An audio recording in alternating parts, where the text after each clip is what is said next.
Hey you guys, it's Crystal Lopez here from crystalincome.com, and today I'm going to show you just how easy it is to utilize ingredients that you have on hand like paprika and curry, and we are going to make chicken legs that are baked in the oven in a curry rub. This is so easy to make, okay? That's how it turned out. Absolutely delicious. I had some of this naan bread in the freezer that I bought at Costco a year ago. It was still totally fine. I pulled it out of the freezer, heated that up. I made some yellow rice. Super easy. Can't wait to show you. But this was my favorite part, and that's a vegetable curry that you're not going to believe how easy it is to make. So these chicken legs that are in a bag, this is from my recent Walmart grocery haul that I published just a few days ago, actually. And I had bought that at Walmart, and then I brought it home and I put it in the fridge. I did not freeze it because initially I was going to separate it out into two different meals. But I put it in the fridge. I had like 7 days before I needed to decide what I was going to do with it before it had to either be popped into the freezer or cooked. So this curry was just a nice change. You know, we eat so much chicken now, and I wanted something that was different so that my kids weren't, you know, they do get a little bored with chicken upon more chicken, as they say. So this was very, very easy. We're going to take a Ziploc bag. We're going to add in, I'll give you the measurements down below, but we're going to add in curry and paprika. And then we're going to chop up some fresh garlic. If you don't have fresh garlic, that's totally fine. You could use powdered garlic or the jarred stuff, whichever one is best, you know, whichever one you prefer. And like I said, we added some Worcestershire sauce, some balsamic vinegar, olive oil, salt and pepper, and we're just going to toss those legs in. So as I'm making this, I knew that earlier in the day, one of my husband's friends and his little boy drove in from DFW to visit and stay a couple of days, and this was already laid out. So I was like, okay, I really need to stretch this out because we've got our 7 plus the 2 of them, and there were only I think it was 14 chicken legs. So 9 people, 14 chicken legs. Most of my teenagers are going to eat 2. Actually, most of my kids are going to eat at least 2, right?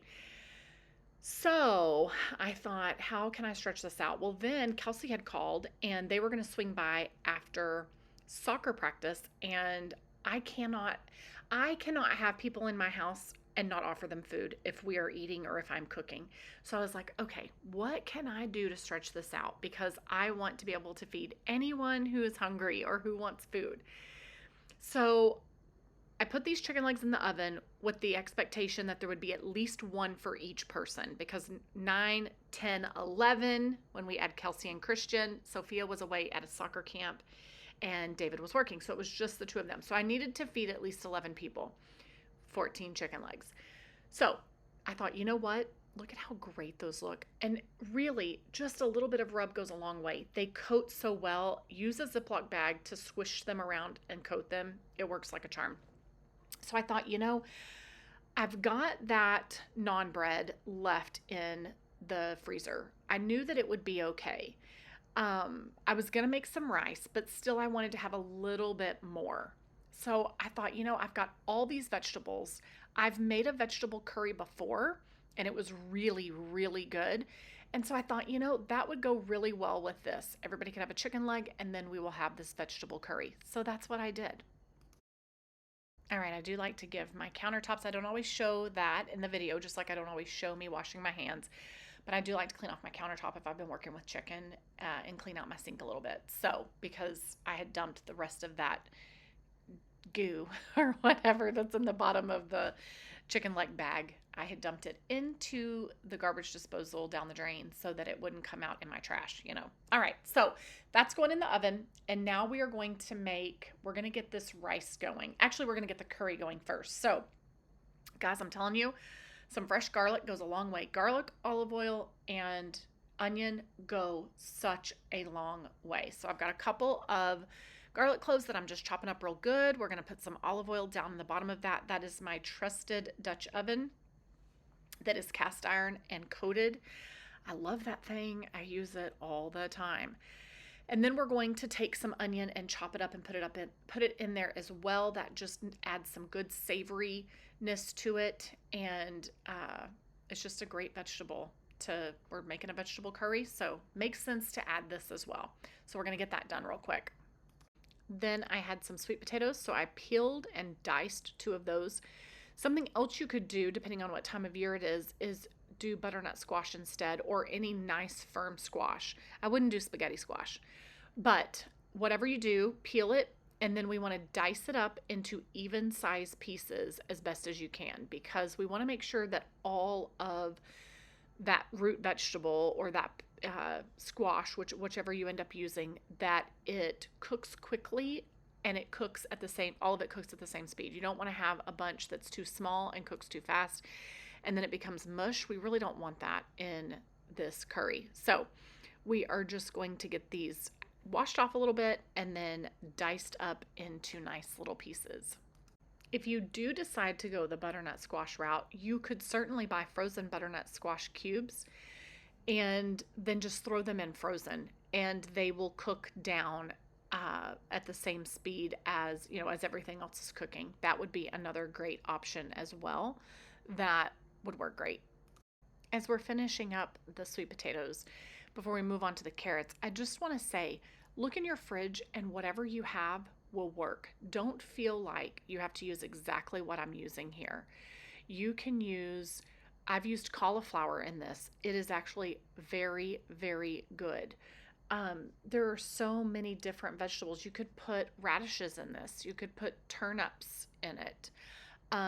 If you like the taste of beets, you could put beets in there. I did pull out the zucchini, but I ended up not using it, but that would be an option as well. You could put so many different things. Whatever your family loves, I'm sure it's a great choice to put in here. All right, so now I have moved on to the rice. I will come back in just a second and tell you what all was put into the pot of the vegetable curry before I put it onto the stove. But let me tell you what I'm doing here for this yellow rice. This was fantastic. This was my first time to make it, and I will 100% make this again. So we've got some butter. I did onion. I think that was about half an onion. I did some fresh cut garlic. I use jasmine rice. I always pretty much use jasmine rice when I'm cooking with rice. Sometimes I use others, but mostly jasmine. And then we are adding the turmeric, is what gives it the color, that yellow color. So here's the measurements for the rice. I doubled all of this. So 2 tablespoons of unsalted butter, half of an onion. I actually only did half an onion, but if you were truly doubling it, you'd do 2. 4 cloves of garlic, a teaspoon of turmeric, 2 cups of your rice, and then equal parts liquid, whether you use water or stock, and then a pinch of salt, a pinch of pepper, and that is it. So we are letting that rice kind of brown a little bit, so to speak, in that olive oil and butter. And once we get a little crispy and it starts to smell a little nutty, then we will add in the water or the chicken broth. I added in water and then put in some bouillon paste. And then over here with our vegetable curry, we've got the carrots, onions, garlic, olive oil, and sweet potatoes. And then we are going to do 2 cans of chickpeas, and it's best to use organic because my doctor has said that the pesticides really soak into the chickpeas. So use organic so that you don't have to deal with all of that. All right, then we added a whole can of coconut oil. You can do sweet or unsweet, it doesn't matter. And then I added in 2 heaping tablespoons of tomato paste. You could do sauce instead. And then we are doing the curry. I'm adding in some ginger and then turmeric. And you actually also need garam masala. I could be saying that wrong. I didn't have any of that. So what I did instead was I kind of improvised and made my own. I used a little bit of cumin. I used nutmeg. I used, oh goodness, what is one of those? I think it was allspice that I used. Just go Google it and see what the main properties are. I did not have everything that it would have called for to make my own, but I had enough of the base. And then what happened was, once I had all this together and I've added my peas, we did frozen peas because we don't want them to get too mushy. We added spinach. Add what you want to add, folks. This does not look at this as an opportunity for you to clean out all of the vegetables in your fridge, okay? I could have added zucchini. If I was going to do that, I would have done it right here. Like I said, I've done cauliflower in here before. That's delicious. Just put whatever you want in, okay? And then this wasn't, because I didn't actually have that garam masala, there was something a little bit missing. So Luke Henry and I, Luke Henry and Big Luke, one of my teenagers, one of my twins, we all love, love, love Indian food. And there's a great place here in the San Antonio area that we like to go. If we're going to go for a treat, we'll go and eat there. It is so good. So we know what we want this to taste like, right? And it was off. So Luke Henry and I just kept doing little taste test bowls till we got it right, and it needed more salt. We kept adding a little bit at a time of more of those seasonings until we got it right. But honestly, your salt is generally a big part of, if the flavor is not right, generally you need to come back to the salt and add more salt. All right, now I want to take a quick peek at at the rice. I'm just going to run my spoon through it and see if it's fluffy yet. If it's not fluffy yet, then, you know, it needs more cook time. And I could tell that this was starting to dry out a bit, so I added a little more water. Totally fine to do. All right, and so the rice is still cooking on the left. The curry is cooking on the right. The rice is on a low heat where, like, it's just barely a flame under there, where the curry is more of like a medium heat. It's got a nice slow boil that's happening. And then these are our little taste test bowls where Luke Henry and I are going to taste test this and see what's missing. And this is where we realized, okay, this needs more salt. It needs a little bit more of something. Let's put a little bit more of this spice in it. So that's what we're doing here.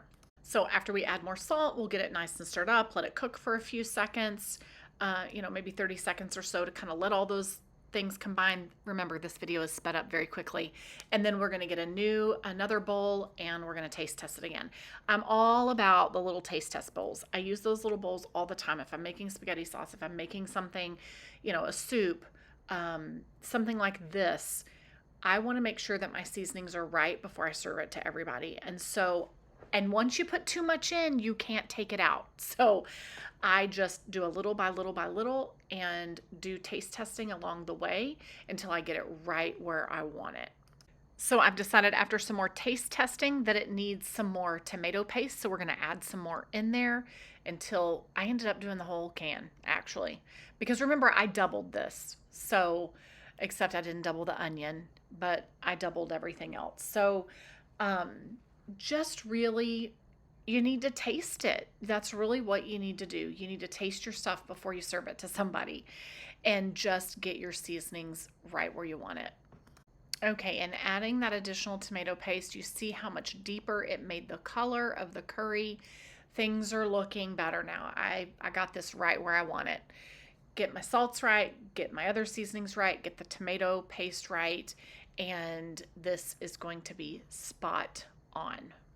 All right, and our rice has been cooking a bit longer, and now it's starting to really feel fluffed up and nice and done. I don't like my rice al dente. Maybe you do. I don't. I don't mind a little bit of al dente on my pasta, but I don't want my rice to be al dente. So I'm also adding some over there to the bowl just to make sure that my seasonings and spices are right and that the rice is truly done before I start serving it to everybody. And this was so good. It was so good. And that turmeric rice really paired well with the curry, and I knew that it was going to pair well. There's Luke Henry. He had tested it all too. He's really good at telling me, no, Mom, more salt, more salt. He's honest. He has no problem telling me. So I knew that all of this was going to pair really well with those chicken legs, and we were going to be able to stretch this dinner out as far as possible, especially with that bread as well. All right, so now it's time to get everything out of the oven. I'm just going to set everything. I like to put everything out on this part of the countertop. Number one, it's easier for recording, and then it's just also easier for me to make plates for little kids and for, everybody to make their plates. It's just kind of this assembly line that gets put up here. So we've got the chicken out of the oven. So yummy. There is our yellow rice. Absolutely delicious. The vegetable curry. You will not be disappointed. If you like curry, you will not be disappointed in that. So good. And then there's that bread. That bread is really good. If you see it at your Costco, you should totally grab it. You could also use it to make little mini pizzas. You could even use it to dip into hummus. My kids have done that. We like that. Or just use it to soak up your curry. That's really good too. Your curry, your curry marinade or whatever it is, curry sauce. All right, here is everything. So good. It all was finished at the same time, and this fed everybody. All of my kids, are my husband's friend and his son, and then Kelsey and Christian swung by, and I think I had one chicken leg left over, and I ate rice and vegetable curry for 2 days for lunch. It was delicious. Give it a try. All right, guys. All right. Y'all can watch me make plates. I'm just going to play some music for you. And then all of the actual ingredients will be down below in the description. I will also leave a link to the cutting board that I love. And other than that, guys, we will see you in the next video. Here's what it looked like when we plated it up. This stretched really, really far. It was so good and so filling. And my cameraman assistant, Matthew, was raising the ring light up so that, which holds my camera, so that we could get a higher view and a better view. He's really invested lately in helping me do some recording, and I really appreciate that. All right, guys, thanks for hanging out with us, and we will see you in the next video. Enjoy watching me make all the plates. And enjoy looking at that mess right there, because clearly there's a mess there.